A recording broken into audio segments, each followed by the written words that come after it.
The next question is... And here we are back again with this guy, Doctor, who is a doctor and got his doctorate in doctoring from Doctor University. Also, did I mention he's a doctor apparently? Anyway, I couldn't not answer more of his absolutely hilarious, smart and meaningful questions for the atheists, aka anti-godists. So let's get right to it, shall we? How did that dense singularity at the beginning of the Big Bang come into existence? Of course, picking up right from where we left off. The last question being, what is the singularity made from? With the obvious answer being, well, everything, LOL. But seriously, that question, like this one and all the questions so far, is very easily answered with, I don't know. And me not knowing no way invalidates that your God claim is unconvincing to me. Or the fact that you have an explanation, well, doesn't mean that it's right. But if you want an answer, it came from my butthole. Seriously, it's always in the last place you look. And in my case, the first place I look. What? Where else am I supposed to keep my house keys? Does this outfit look like it has pockets? How did it come about? So basically, you've not answered the fundamental question. Wait. Making some assumptions there, aren't we? Well, that's a surprise. But I think you'll find I did. Was it a stupid answer that I pulled out of my arse? Yes. But that just puts it on par with literally every single religious explanation ever. And you know what? There are certainly plenty of science-based hypotheses, like the idea that the universe is eternal but cyclical, aka it expands to a point, then retracts to the singularity and back again, so on and so forth. Or that there is a multiverse with a sort of hubbiverse of universes that pop in and out of existence. And no, before you start, I don't have an explanation from where the hubbiverse comes from. That's not what he asked for. He asked, where does our universe come from? And said that that was the fundamental question. So checkmate, Doc Theist. Where did it come from? Where did that singularity that continues, that we are, where did it come from? If it hadn't been for Universe O, I'd been entropied long time ago. Where did it come from? Where did it go? Where did it come from? Universe O. And then we all start doing a merry jig to some fiddle/banging techno beats. There has to be a beginning of it. Now, some people come in and try to say that... There has to be a beginning. How do you know that? That's just the rules you observe within the universe as we currently understand it, that things have beginnings and endings and what have you. But what if infinity exists outside of what we currently inhabit? I don't know. And neither do you, but you can't just sit there making definitive statements like a jackass. Especially when it comes to shit literally no one knows, mate. But then you try to explain God, like how does, if God, like the religion says God created us, that singularity. The religion? Fuck, there are religions that don't even have God creating reality, so I don't know where you get this "the" thing from. And the classic response is, well then, if the universe had to come from somewhere and isn't infinite, well, where did God come from? Which is often followed by, well, God is infinite, without a hint of irony. Somehow these people know that an infinite universe is impossible, but an infinite being with wants and needs and desires is perfectly plausible. And then they're shocked when we don't take them very seriously. And then they say, but how do you explain God? But these are people who don't understand the basic concept. See, I told you. And of course, that's very clever, isn't it? No. You just don't understand the concept of my nonsensical belief. So now I don't have to bother explaining it to you. Or if I do explain it and it's ludicrous gibberitic nonsense, that's not my fault for believing and espousing something stupid. It's your fault for having a brain and actually thinking about things. You see, time, a beginning deals with time and space. Time and space, you say? Well, someone's been getting their advanced degree in spacionics, haven't they? Damn, I swear to God, if this is anything like last time, he's going to be saying words and phrases that he heard one time and then decided he understood what the hell they mean and never chose to, check to see if he's even remotely correct about it. Like all doctors. And time and space. So the question is, how did you create God? Or how did God come about into being? Time and space. That's the creation, is with time and with space. Wait, so he's not eternal? Okay, cool. That's a version of that. I mean, it's even dumber than the other ones, because at least they can always fall back on doing jazz hands and whispering, Magic. You've just made it nothing. God came from time and space. And no, saying it more slowly doesn't make it more meaningful. Time and space. It's nothing. But worst of all, well then, why don't we just fucking skip God and say that time and space created the universe with its timey and spaciness? Fucking useless you are. Came into being with that singularity. So you cannot ask the question before the singularity, before that particle, that first particle. You can't ask the question of how did God come into being because he happened at the start of the universe. Okay, great. That's not something I've ever heard before, so at least there's that. Not much of an all-power boy if he's as limited as the universe, which, as amazing and big and powerful as it is not limitless, so that's interesting. And some of you might think, well, meh, that's not the worst. Maybe don't give this guy such a hard time. But no, because this is the same guy, and video for that matter, who said that atheists have no reason to take care of the planet. You know, because they all want to die and have no compunction to procreate, and 1,000,001 other reasons that they absolutely fucking want to take care of the planet. So no, hard times aplenty are needed for this guy and his silliness, even if it is somewhat original. time limited coming to being comes about and space all manifested from the expansion of that singularity. But when you go back behind that singularity, oh my lord, he's turned it into spirit science. But worse, because at least Jordan pretends to respect science. But this guy, it's all gibberish all of the time. Goddamn, I would try to unpack that, but it's so meaningless, I think I could only possibly make it more coherent than it could ever have possibly been, and give it meaning that was never fucking there in the first place, by accident. there's no time, there's no space. So there's no question of how or when did God come into being, because that's before the time and space that we are using within this our earthly conversation. So the question lacks logic. For a man who is spouting things that I don't think illogical is even the right word for, since for something to be illogical, it has to at least attempt to infuse logic. When this is more sounds and words strung together in a random order, but for someone to do that and then tell other people that they're the ones who lack logic, well damn dude, it's vicious. There's no question about that. That's the time factor when it comes to God. That doesn't mean anything? Like, seriously, there's lots of interpretations of what a god would or could be, including a timeless being. And that doesn't mean that he doesn't exist if there's no time. It means that he exists without time. I'm starting to wonder if it's not that you have a new and interesting version of the Big G, and more that you don't understand any of the concepts related to God. Which would be hilariously ironic, as you accuse all of us of being the ones who don't get it. Okay, so anyway, these are the questions. So we could have a further discussion on this on some other tape, but these are just the questions for you to ask the atheist to answer. Widescreen, fairly high resolution, released a few years ago, mind, but not like 20 years ago when tapes would have been relevant, so yeah. Even the fact that you don't know what a digital recording is called, I'm not saying I'm not surprised, but I'm not surprised. The next question is...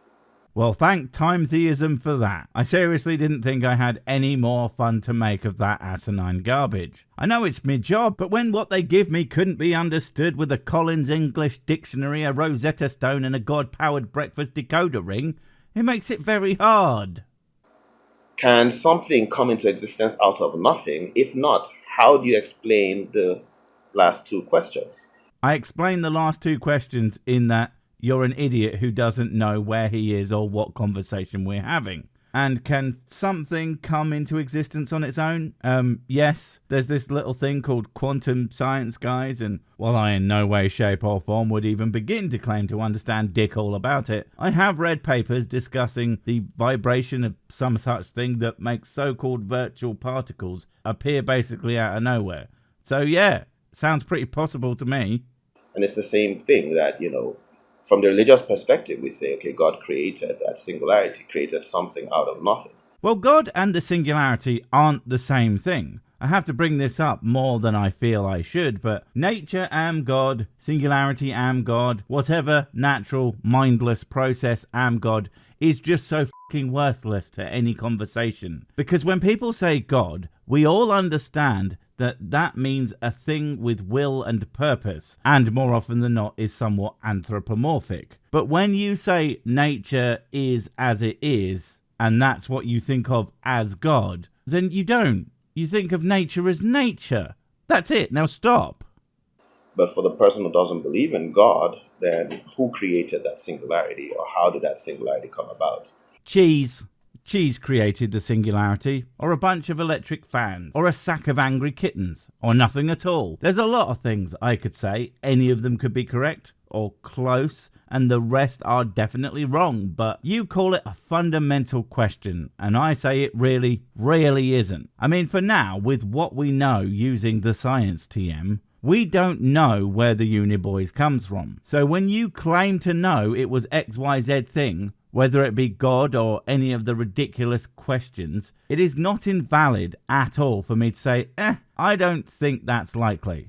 I'm not going to just believe that because you think that you're right. Question number 7 is... Oh my me, we are getting on with this shit today, aren't we? Awesome. Okay, number 7. Hopefully it's not related to the last one again, because ultimately it's a big pile of who cares. That's not going to change anyone's opinion to suddenly be, oh, I guess God did it then, and wander off singing la la la. Categorically prove your existence beyond being in a dream. That's not a question. Motherfucker doesn't even know the definition of question, for fuck's sake. I knew he was a silly man, but this is just beyond the pale. And I really wanted to respond with just no. But that's not very interesting, even though that is an honest answer. Because no one can prove anything about existence in such a way. I mean, a dream is a bit froofy language-wise, but simulation? That's a bit more likely. And again, I can't. We could absolutely exist within an insanely complex bit of code running on a computer that could run Crisis 3 times, and I would have no idea. Not sure how me not being able to prove we do or don't proves God though, because it doesn't. The only test I know so far to prove that you're not in a dream is to pinch yourself. That's a stupid test. Oh my God, what? I mean, he's not wrong, but I don't know why he would even bring that up. That's not even close to what we would have to achieve to figure out if reality, as we know it, is not a thing. Jesus, it's like having a philosophy debate with an infant who's been fired out of a cannon into a bucket of stupid. Of course, pinching yourself doesn't prove anything. So why bother? I don't know, because inflicting pain on myself is the only thing that distracts from the constant agonizing realization that I still to this day have to share a planet with the humans, far too many of which can't stop saying stupid things at me all the freaking time. So yeah, that. And this deals with the whole concept of materialism. You know, we struggle to buy that BMW, you struggle to achieve things, you even want to eat food. Oh, please stop. If I didn't know any better, I would swear that this guy was written by me to take the piss out of philosophical concepts. Right, materialism, philosophy, is that the universe is made out of stuff and that everything, including its laws, have some kind of physical-based starting point, more or less. But materialism, aka one being materialistic, as in caring about material wealth and objects and so on, is not the same thing. Seriously, he keeps hearing words and never chooses to learn more about them than what he has already heard or understands it to mean. It's fucking infuriating, mate. Would you do those in your dream? So before you can define or state that, okay, this is important, this is relevant, prove yourself, your existence. Is that your attempt at, well, if everything am not objective meaning, then you saying words are meaningless? Gotcha type statement? Because whether or not that's what this is, it's worth addressing, mostly because I bet you would make that point. I've heard it before, and it never once gets smart. The universe can ultimately be meaningless, and I can still say and do things with meaning because God didn't invent meaning, humans did. So all that really matters is whether or not they find any particular thing meaningful. And they invented whiskey, so I think they're pretty capable of inventing things, yeah? Prove material existence, prove your existence out of being in a dream. Because if not, you're really at loss. if you're doing all this and you're just in a long, prolonged, as it may, dream. I still don't have to do that. And even if I proved that we were in fact in a dream/simulation, that still wouldn't be proof of a god. At least not the sort that we mean when we talk about the concept. That is, a supernatural what have you. It could be a machine that decided to simulate a universe, but is no more powerful than a toaster in the real realm when it comes to its ability to affect things. It could be some guy running an extended game of Civilization Universe Edition in his underpants and eating the real's equivalent of Doritos. Which could in fact be Doritos because everything bar the power of hardwares is basically the same as ours. If you want that as your god, well, start worshipping me because I'm already 90% of the way there. Question number 8 is, can you scientifically discuss parthenogenesis? Can I scientifically discuss a form of reproduction in which an egg can develop into an embryo without being fertilized by a sperm? No, of course I can't do that. That was sarcasm, by the way, and I expect the same basic answer from you, but in a far less sarcastic way and more in a saying something insanely stupid that demonstrates that you are in fact completely incapable of it kind of way. Which is certain organisms birthing, virgin births. Pretty much. And there we go, immediately using an unscientific definition. It took him literally no time flat. I'm almost impressed, but no, that's not what it is. Although it is how it is explained to laymen. Funny that the doctor would use such a definition considering how much of a doctor he is in doctoring. It's reproducing asexually, which is not the same as a so-called virgin birth. Like, just no. Because a lot of people, argue about these religious concepts, which are across most religions, of virgin births. And parthenogenesis exists mainly in invertebrates. Hey, don't you dare compare humans even tangentially to disgusting, skittering insects. Humans are nowhere near that good. And thank anti-God, they can't reproduce solo, because there would be so many more of them to deal with. Also, just because a lot of religions have a similar story, doesn't make that story true. Humans like to tell stories, and they tell them to each other as they travel around. They always have done, always will do. Doesn't mean they aren't fictional, for fuck's sake. Certain conditions, they can. And there's this link about a virgin birth of a mammal that actually rewrote history of biology, where they actually brought about virgin birth. So that was done by people. What the hell, man? It's not like it happened out in the wild. Someone had to do some jiggery pokery in order to make that happen. Or are you trying to tell me that God did a science on Mary in order to make the Jesus happen? Because, well, that's as stupid as it is kind of awesome, actually. Just like this giant god man pottering about in his lab, creating monstrosities for the fun of it. I know I would. Virgin birth is not that big of a deal. But if scientists, people who doubt God, believe in parthenogenesis, then the question is, how do they reconcile that? The fact that virgins can be made to give birth, including mammals.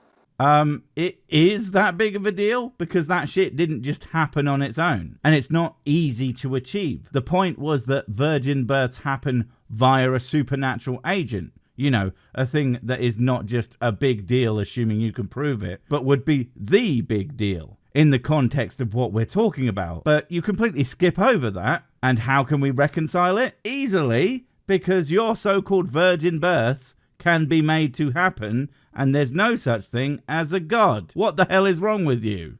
And then deny virgin births as this big thing. And that also goes along with all these other miracles, which many of them are scientific. Like Adam and Eve being made from a rib of Adam. What? Adam and Eve is scientific now? Well, that's news to me, mate. There I was thinking that humans evolved from a non-human ancestor, but it turns out that humans made from rock dust or clay or sand or whatever other non-person element, whatever book decided they were, because they didn't know dick all about biology. Good news, I think. And when you look at it, that's just cloning. So if you understand cloning, when you're trying to avoid hybrid sterility. All right, that story about God plucking a rib from Adam. It's actually the story of a mad scientist making a wife for his dirt Frankenstein out of himself. I never knew the Bible was such a great scientific document. if making species incompatible. So the best way to make a species is out of a piece of the other. So you have Adam and you take his rib, and that's you get stem cells in the rib, which actually just goes along with cloning. Wow, this really is amazing. The hoops you are jumping through, the mental gymnastics you have to perform to make the Bible sound kinda sciencey maybe is just amazing. Although to anyone even remotely literate in biology, this is just total nonsense. But don't think we don't appreciate the effort. Your back must be killing you. That's probably why you're sat at such a funny angle. And then you can't clone a man out of a woman, but you can clone a woman out of a man because a woman just has 2 X's, so all you need to do is double the X. So I am pretty sure, without looking that up, that that is completely wrong and just wild speculation on your part. But hot damn, I do really want to read your sci-fi version of the Bible with all these cloning machines and embryo manipulation, but all done by a god who's not really a god, but just some guy f***ing about. Sounds great.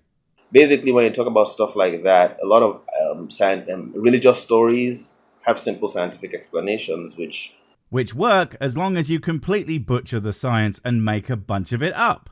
Correct. Depending on the time frame, sometime you're thinking about a rib being broken and cracked, but it's just cloning. The word is just cloning. I think the word "you are full of shit." And yes, I know that's multiple words, but come on, give me a break. My brain cell has been working overtime today to stop from burning out at the sheer nonsense going on. God cloned Eve out of Adam's rib. And it's as simple as that. Some of these things could simply be explained in ways scientists and students of science can't understand. Right, so that was the last bit of question 8. Or 9, I don't know, but we're done for today. Join us next time when we finish off Captain Sensible's big list of very smart questions for dumb atheists. Ciao! Wait, before you go, I have something super important to tell you. It's life or death. It will change everything forever. Nope, wait, it's gone.